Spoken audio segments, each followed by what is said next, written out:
Señoras y señores, muy buenas noches, muy buenas madrugadas. Bienvenidos a esta tertulia que estos días se ha decidido a poner en sus antenas, en sus pantallas, Televisión Española. Esta tertulia que cada martes va a contar con unos contertulios, yo creo, auténticamente de lujo. Inmediatamente paso a presentárselos a ustedes. Voy a tener esa satisfacción. Me complace presentárselos, en primer lugar, a los dos personajes que cada martes o ya cada miércoles en estas horas iniciales del día nos van a acompañar para hacer un repaso a las cuestiones de la semana, las cuestiones que están en todas las primeras páginas de los diarios, que han estado en los últimos días, que seguramente van a estar también en las de mañana, las que, por ejemplo, ya tenemos nosotros en estos periódicos sobre la mesa de esta redacción improvisada. Tenemos en primer término dos veteranos periodistas, así me complace presentárselos, son Santiago Carrillo y Emilio Romero, o Emilio Romero y Santiago Carrillo, que qué duda cabe van a ser las muy probables estrellas de este espacio de la madrugada de los miércoles. Me apresuro a advertirles que tanto Carrillo como Romero, o como un servidor, como los restantes interlocutores todos de esta tertulia, y como no podía ser de otro modo, tienen representación por sí mismos, que ya es bastante. No tienen a nadie más detrás, no representan a nada más que a sus propios pensamientos y a sus propios y personales e intransferibles y muy amplias biografías. Todo eso representan, pero nada más que eso. Otro tanto, repito, cabe decir de los restantes interlocutores sentados ante ustedes, por ejemplo, Ladislao Azcona, bienvenido también, Lalo Azcona. Muchas gracias. Que como Santiago Carrillo es asturiano, como Carrillo también una vez fue periodista y de vez en cuando pues le gusta regresar a esta profesión. Yo creo por amor al arte, más o menos, o por vocación o por debilidad instantánea. Creo que no hay más similitudes ni más comparaciones posibles con Santiago Carrillo. ¿Por qué? Me complace también presentarles y debo agradecerle su presencia aquí porque ha tenido dificultades de vuelo de última hora Juan Tapia. Juan Tapia es otro relevante periodista, director de un prestigioso e influyente diario. Se edita en Barcelona pero tiene repercusión nacional, es el diario La Vanguardia. Juan Tapia, repito, como Lalo Azcona, como Santiago Carrillo o como Emilio Romero, y en el orden que ustedes, cada uno de ustedes quiera colocarlos, tienen todos y cada uno de ellos un nombre bien hecho, bien formado en la profesión periodística o en la vida política nacional. Y tienen, repito, opiniones que compartir y que exponer. Yo creo que además de su interés. Capacidad además de convocatoria, de persuasión, como van a poder comprobar. Y nada más, Televisión Española lo único que quiere, por si hay que consolar o apaciguar a algunos colegas, es que estas tertulias nocturnas de Televisión Española les diviertan a ustedes, les entretengan. No se han inventado contra nada ni contra nadie. Se ponen en marcha la de ayer, la de hoy, la de mañana para debatir temas o asuntos de España, desde la irrenunciable independencia personal de cada uno. Y solamente quiere ofrecerles Televisión Española un espacio de su interés. Como les decía en los periódicos de hoy, los de hoy ya día 11 de enero, tienen todos una misma coincidencia, un gran titular. Felipe González vuelve a intentar hoy la concertación, González acepta seguir negociando personalmente con los sindicatos, González conducirá hoy la reunión con los sindicatos. Es el gran asunto, señor Romero, no hay ninguna duda. Pues sí, yo creo que es el más importante, y cuando hay unos precedentes que son los siguientes. Hubo insatisfacción por parte de los dirigentes sindicales en la primera entrevista con el presidente, especialmente de Antonio Gutiérrez. Después una entrevista de Antonio Gutiérrez tremenda respecto al presidente del gobierno, donde hasta se refocilaba con que dimitiera. Pero ahora el presidente, pues que está firme en sus creencias de lo que debe hacer en esos famosos 5 puntos de la huelga del 14D, se va a ver acompañado por el ministro de Economía y Hacienda, Solchaga, por el de Trabajo, Chávez, y por el de Administración Territorial, Almunia. Entonces, de esta entrevista, que va a tener lugar muy pronto, inmediatamente, podrían deducirse consecuencias que a mí me parecen difíciles y hasta podrían ser graves. Por el momento, no digo más, porque creo que este tema nos va a aconsejar a hablar un poco más extensamente. Sí, a mí me parece que hay una reflexión general, yendo más atrás y no quedándonos en los episodios tan cercanos como el 14 de diciembre con su huelga general, que es que en los últimos 10 años en este país se ha producido un cambio fundamental. El cambio fundamental es que los temas políticos han ido estabilizándose como consecuencia de la evolución de la democracia y del nuevo régimen que tiene el país. Y sin embargo, los temas económicos todavía están en un proceso de efervescencia nacional que se nota en todo, que se nota en la moda que tienen, por ejemplo, los personajes del mundo financiero, que se nota en la llegada de nuevas personalidades a la vida pública de la mano del dinero. El dinero aquí hasta ahora se escondía. La gente que tenía unas grandes fortunas, pues era gente que tenía una vida discreta, que eran presidentes de grandes bancos, de grandes corporaciones. De pronto gana dinero gente muy joven, que ocupan puestos de gran relevancia social y financiera y que están cambiando el perfil de este país. Como consecuencia de todo eso, todos los temas económicos de pronto tienen un protagonismo singular. Y yo creo que hay algo más que política en eso. De pronto, en todos los periódicos, y es una reflexión que seguramente pues todos nos hacemos sin darnos cuenta cada día, en todos los periódicos, todos los días, hay más información referida a la actividad económica, incluso al cotilleo económico, que por supuesto los temas políticos. Ahora mismo, bueno, pues salvo las crisis de los partidos, salvo las crisis, y tenemos muchas y tenemos constantemente, no hay ninguna otra información política de auténtico interés. Ahí tienes el célebre libro que se vende tanto, El asalto al poder, es de naturaleza económica. Y es un poco de cotilleo económico, ¿no? Bueno, pero tiene interés periodístico. Yo creo que Juan Tapia... Pero hay una historia ahí, ¿no? No, en la medida en que el régimen español, el régimen democrático, está cada día más estabilizado, está muy estabilizado ya, yo creo que anímicamente todos estamos muy lejos del 81 o del 77, pues es lógico que la vida política sea un poco más aburrida. En el fondo, la vida política aburrida es la vida de las democracias europeas, y entonces es lógico que la gente vaya a otros centros de interés. Yo creo que es todavía un poco aburrida esta vida política, ¿no? Hombre, si eso se une una crisis económica fuerte, de la que el país pues acaba de salir, está saliendo, pero que todo el mundo occidental se encontró en el año 73 con una sorpresa muy desagradable, en la cual todavía en gran parte vivimos y en gran parte salimos. Por eso hay estos síntomas de riqueza y un nuevo bienestar que hablaba Lalo ahora.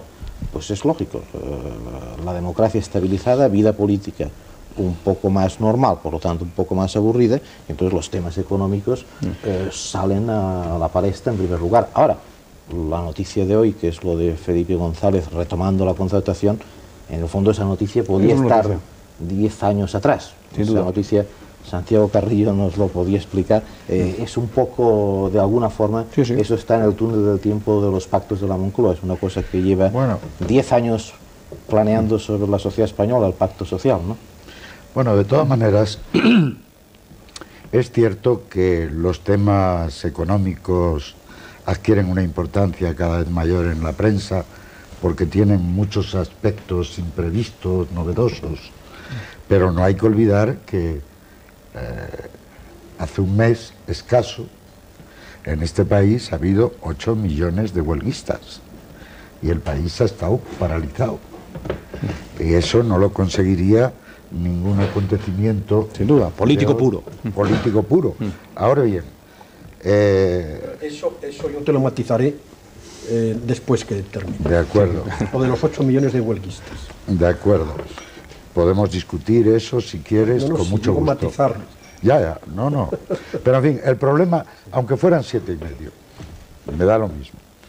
Lo cierto es que este país se ha parado el día 14 y yo que por mi larga existencia ya he visto otras huelgas y he oído hablar a mi padre de la del 17, tengo la convicción de que en España no ha habido nunca una huelga tan total como la que hubo el día 14. Y diré más, habiendo sido testigo de las huelgas del 68 en Francia, también puedo decir que la de aquí fue un solo día y tuvo otro carácter, fue mucho más amplio.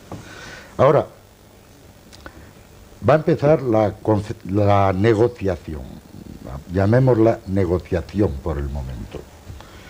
Y la negociación no ha empezado bien, porque los que hemos vivido esos tiempos de hace 10 años sabemos que a la hora de hacer consenso no se abren grabadoras. No se abren grabadoras porque el consenso es un tira y afloja, no, es un daca y toma, no. que no se inscribe en ningún acta. Lo que se inscribe en un acta, lo que se pone en una grabadora y en papel, es el resultado del consenso.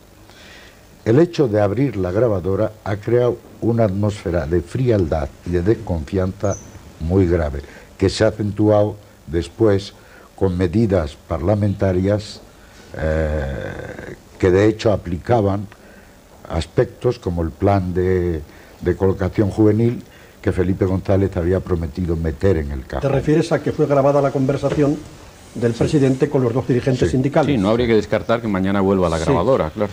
Si vuelve la grabadora, yo si fuera un dirigente sindical...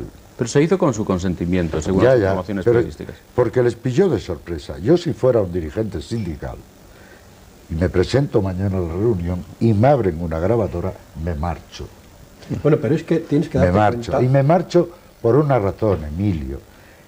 En este país, en los años de la transición, no hubiese habido consenso de ninguna manera con grabadoras. Las grabadoras no son un instrumento del consenso.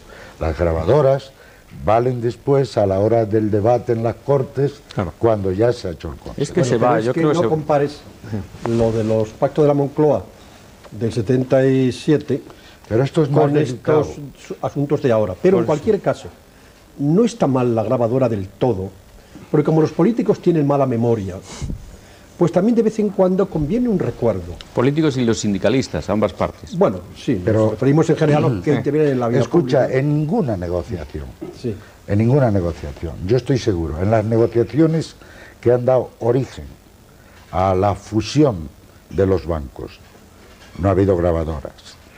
En las negociaciones que hay de los convenios colectivos, no hay grabadoras. Pero, Santiago, pero es que a esta situación se llega en un clima de evidente crispación. Ahora, pero eso de clarísima se trata, el problema absoluta. es que se trata de descrispar.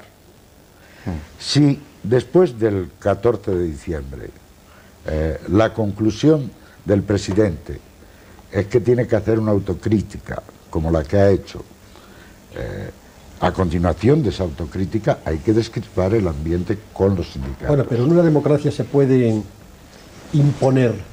En Grenell... Se pueden imponer Emilio, los puntos de una huelga a los organismos democráticos, pero no se como trata es un de gobierno imponer, y un parlamento. No se trata de imponer, se trata de negociar. Los sindicatos han dicho que esas no eran condiciones sine qua non. Han dicho que eran temas para negociar. No, han dicho que eran irrenunciables. 5 puntos, inexcusables para ser cumplidos, y después hablarían en negociaciones del giro social de la nueva política económica del gobierno. Perdona, eso pudo ser una impresión el día de la huelga, pero al día siguiente yo he oído a Nicolás Redondo y a Antonio Gutiérrez decir en televisión que esos eran temas a negociar. Y efectivamente no pueden ser... Pero pasa otra cosa. Quizá por eso es la... No, y otra cosa, como en una negociación de temas económicos y sociales imponen que no asista la empresa, el empresariado. Pues por una razón muy sencilla, porque esos temas que había que tratar eran temas en los que el empresariado no tiene nada que decir. ¿En el plan de empleo juvenil? En el plan de empleo juvenil. No, el plan de empleo juvenil. La empresa no puede estar ajena a ese tipo de Yo creo que lo reuniones. importante no es ya el plan de empleo juvenil, lo importante es la creación de empleo. Tenemos una constitución que dice que la economía de mercado es la que tiene que regir en España. Y en toda economía de mercado, en toda economía occidental, pues la creación de empleo, en una inmensa mayoría, es creación hecha por las empresas privadas. Entonces, verdaderamente discutir la política económica futura, teniendo en cuenta que España tiene el porcentaje de desempleo más alto de todo el mercado común, con el objetivo prioritario del empleo, sin la presencia del empresariado, pues bueno, realmente es sorprendente. Admitamos que en el tema del empleo puedan intervenir los empresarios. Pero hay 4 temas previos al del empleo en los que el empresariado no tiene nada que decir. Son temas de gobierno. Y la presencia del señor Cuevas en una conversación de ese tipo, pues a mí francamente, yo veo eso de una manera gráfica. Veo a Felipe con un bulldog terrible, cogido de la mano, ¿no?, achuchando a los sindicatos cuando los sindicatos... No, pero las democracias, las democracias occidentales, Santiago, son regímenes en los que existen los empresarios, en los que existen los sindicatos de trabajadores, en los que a veces coinciden, no muchas, en los que a veces discrepan y en los que hay conflicto. Pero el conflicto entre empresarios y sindicatos de trabajadores es una cosa normal en toda democracia política. Pero aquí hay 4 puntos en los que el conflicto no es con los empresarios, es con el gobierno. Sí. Pero aquí hay un problema distinto. Y los sindicatos... Hay un problema distinto que es la suma de todos estos, y es que ha fallado de pronto la química de las personas que tenían que sentarse a la mesa. Entonces se produce lo de la grabadora y se produce lo de las tensiones que pueden estar originadas por cualquier chispa que salta en el conjunto de toda la negociación. ¿Por qué? Porque la química de la negociación se ha deteriorado por las puras posiciones personales, políticas, de algunos de los protagonistas. Es decir, el señor Redondo y el señor González están viviendo un auténtico divorcio. Un matrimonio que se divorcia, resulta que es un matrimonio que durante una primera etapa, toda la etapa del divorcio, se va a llevar a bofetadas y va a tener unas tensiones personales. Pero el abogado no puede ser Cuevas. Bueno, no, la grabadora. A lo mejor es la grabadora. A lo mejor es la grabadora, pero evidentemente hay un divorcio. Hay otro. Y en ese divorcio hay heridas. Este es un pleito de la izquierda en su conjunto. Exacto. Porque exacto. es el problema de la UGT con el Partido Socialista y de la actitud de comisiones obreras, sindicato de dirección comunista, respecto a los comportamientos económicos y sociales y políticos del gobierno. Entonces, ¿por qué tiene que padecer todo el país un pleito interior de la izquierda? ¿Qué os parece? Porque resulta que ese pleito interior de la izquierda, que no es solamente un pleito interior de la izquierda, porque detrás del gobierno hay una posición de apoyo a sus actitudes de los empresarios. Es algo más que un problema de la izquierda. Pero donde puede ser un problema de la izquierda, Emilio, es si, por desgracia, y digo por desgracia sinceramente, no se llega a un acuerdo entre el gobierno y los sindicatos, si el gobierno abriera ese debate público, nacional, para saber cuál posición es más progresista y más razonable. ¿Y no crees que ya está abierto ese debate? Las declaraciones de ayer de Solchaga, advirtiendo que la política económica está dando buenos resultados. El dato que se ha dado a conocer esta misma tarde, hace apenas unas cuantas horas, y que, por ejemplo, leo en la primera página de La Vanguardia, el Instituto de Empleo ha hecho públicas las cifras de paro durante el pasado año con un descenso de 255.000 parados. ¿No te parece, Santiago, que en vísperas de este encuentro son dos datos muy a tener en cuenta? Son dos datos muy a tener en cuenta y dos datos muy a analizar, porque el gobierno contabiliza como empleo, empleos temporales, empleos de 3 meses, empleos de 6 meses, que se terminan. Pero empleos, pero como ocurre en todas partes, Santiago, como ocurre en todas partes. Bueno, no, en todas partes no. Pero en todas partes no. Hay países que son los países, vamos a hacer un poco de polémica, ¿no? Hay esos países que se llaman socialistas, en el este de Europa, que esos tiene todo el mundo. Esa no es la polémica. La realidad es, en los países occidentales se considera empleo aquel señor que puede trabajar. Este es un país que, por razón de su estructura económica, tiene una parte muy importante de su fuerza laboral ocupada en trabajos que no son fijos, que son, por ejemplo, trabajos de temporada con el turismo, y que es una parte muy importante de la actividad económica de este país. O trabajos de temporada con la agricultura, porque aquí hay que cosechar y hay que recoger, y eso es una parte muy importante de los ingresos económicos de muchas familias de españoles. Entender que esa gente, el hecho de que tenga la oportunidad de trabajar y de estar trabajando de manera sistemática, como trabajan pues en todos los países, madres de familia que cuando dejan a los niños en el colegio consiguen un trabajo de cajeras de un supermercado 2 horas por la mañana, trabajos a tiempo parcial, trabajos que no son de 8 horas de 5 días a la semana. A mí me parece extraordinario que esa gente pueda trabajar 2 horas por la mañana cuando deja a los niños al colegio y antes de que el marido vuelva del trabajo. Eso es bueno. Y eso son gente trabajando, gente que se incorpora al mundo del trabajo y que genera riqueza. Eso es bueno. Volvamos al tema la segunda cuestión, permitidme solamente un instante para poner un poco la nota en la gravedad de los acontecimientos. Es decir, que yo tengo la impresión de que el gobierno va a pedir en la reunión de hoy que lleven las cuentas los sindicatos de la repercusión de eso que piden. ¿Y las van a llevar? Y las van a llevar. Pero va a salir Después, algo, el va a salir gobierno algo de va esa concertación. a mostrar las propias. Y ahí va a empezar la discusión. Pero es que después, paralelamente a esto, se acaba de anunciar hoy que la patronal, en cuanto a los convenios colectivos, sugiere un 5%, Sí. mientras que es un 9 el de UGT y es un 13 el de comisiones. No, es un 7,5 el que piden UGT y comisiones. Juntos. Sí. Pues se anunció ayer que eran un... lo que No, decía es era es otro el tema. salario mínimo. Ese es para el salario mínimo interprofesional. Ahora, volviendo al tema que yo estaba planteando. Si el gobierno afronta ante el país un debate con los sindicatos y plantea la alternativa, optar al país, optar por la posición de los sindicatos o por la posición del gobierno, eso puede terminar con unas elecciones. Bien, pero fíjense ustedes qué tipo de elecciones.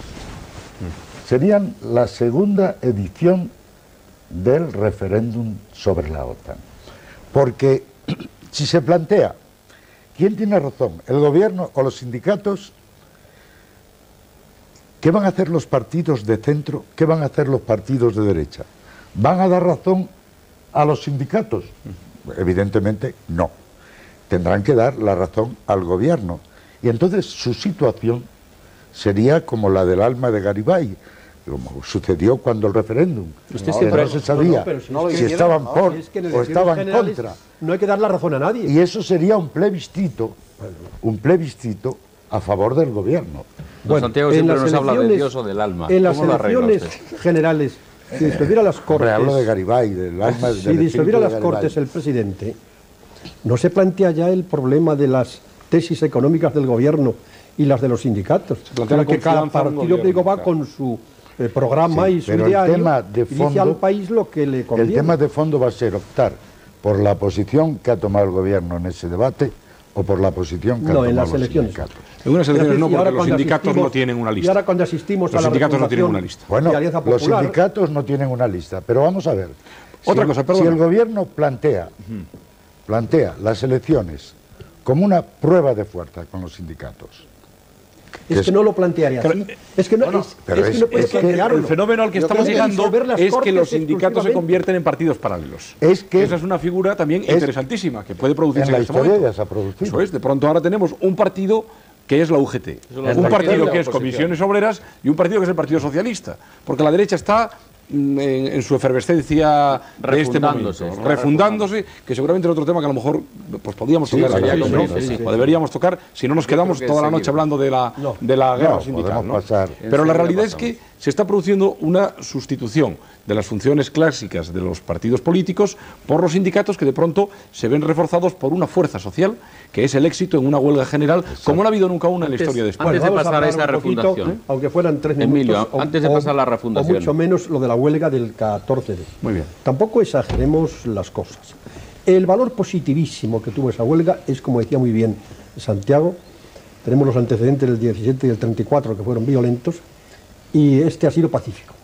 Luego en este país hacer una huelga general de paro completo en paz, pues es muy optimista. Eso es un mérito adicional Vale, de los sindicatos. es un ¿no? mérito importante.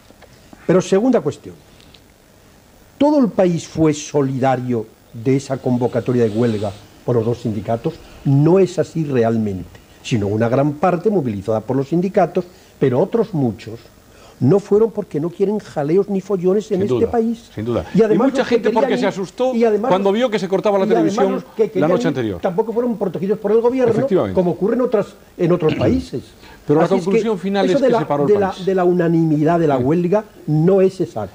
Fue en el resultado. Hombre, Al final en- se paró el en país. ningún- En los resultados, Se paró el país, que fue terrible. Nunca. en los resultados Claro, sí. que es que Nunca estaba los el país paralizado. futbolistas, los pubs, las discotecas, los teatros, los cines, La televisión. los bares, La televisión, que eso tiene un efecto Nunca- portentoso. nunca han parado como han parado. Pero si es verdad, si ya te digo las causas, Pero unas verdaderas y otras de este tipo. el miedo solo no explica eso. Perdón, antes de pasar a la refundación, ¿alguien se atreve a mojarse y a considerar si de esta reunión de mañana va a salir algo?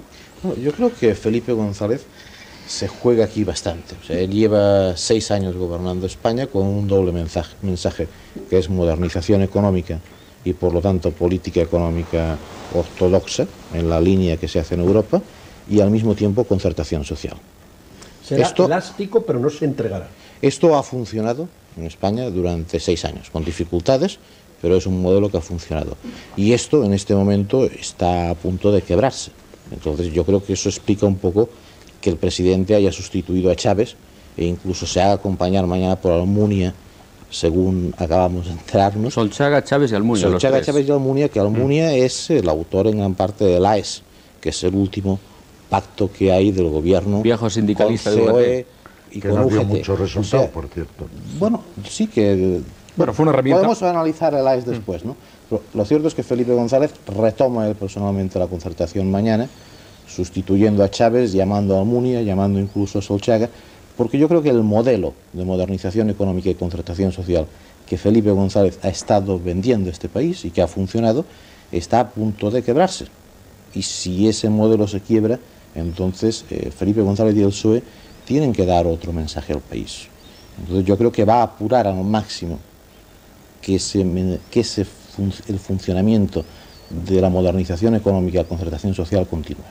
Yo creo que Felipe González además ha demostrado tener cintura en su última intervención parlamentaria. Flexibles, que no haya intransigentes y elásticos, que sean elásticos todos, pero, con las cuentas encima de la mesa y con lo que a este país le importa hoy mismo, cuando asumimos la presidencia de Europa, cuando tenemos los compromisos del Acta Única del 92. Ahora, yo creo que sin necesidad de modificar la política económica en lo esencial. ¿Estás de acuerdo en que no hay que modificarla en lo esencial? Porque esto es importante. Yo pienso, es noticia mañana. Es noticia de los diarios mañana. Yo pienso que la política económica hay que modificarla. Ahora, hay que modificarla en el conjunto de Europa. España sola no puede podría muy difícilmente modificarla. Ahora bien, incluso sin modificar en lo esencial esa política, que a mi juicio un día habrá que modificar, las medidas de tipo social que piden los sindicatos no son incompatibles con esa política. De todas maneras, perdona, pero Santiago está absolutamente socialdemócrata, ¿eh? Estás absolutamente socialdemócrata. En absoluto. Bueno, yo es digo lo que se lleva. Yo digo, es decir, sí, pero, que, vamos, me refiero pero yo no lo a llevo. que en Europa, yo no lo en llevo. Europa la mayor parte está regida por la derecha, salvo la excepción de España, Suecia y Grecia. Pues bueno, y Francia. Bueno, ahora, pero también tuvo una temporadita cercana. Hombre, claro, temporaditas y además, muchas. si has leído las declaraciones de Rocard, dice que hay que vivir con el sistema capitalista y que las reliquias de Marx están liquidadas. Bueno, pero mañana se firma el acuerdo entre el Partido Socialista y el Partido Comunista francés para ir juntos a las elecciones municipales. De modo que todo eso... Pero igual los comunistas franceses aceptar las tesis de Rocard, las capitalistas... Se trata de las elecciones municipales, porque frente a las tesis de Rocard hay las tesis de Morois y de una parte importante del Partido Socialista que no coincide con Rocard. Sí, pero esos son los que no se llevan. Fijaros que llevamos 25 minutos... Perdona, Juan, llevamos 25 minutos, solo hablamos de economía, porque se demuestra, es que era el tema fundamentalmente, porque se demuestra algo de lo que hablábamos al principio, que en este país se ha conseguido la libertad, pero no se ha conseguido el empleo. Quería decir frente al reproche humorístico que se me ha hecho, es que yo pienso que la política económica hay que cambiarla. Lo que ¿En qué dirección? No, es que lo que importante es lo que sucede, yo creo que debemos dejar expresar a Santiago Carrillo, porque nos está dando una noticia de portada de mañana. Lo que sucede es que cambiarla necesitaría todo un desenvolvimiento de tipo europeo. Exacto.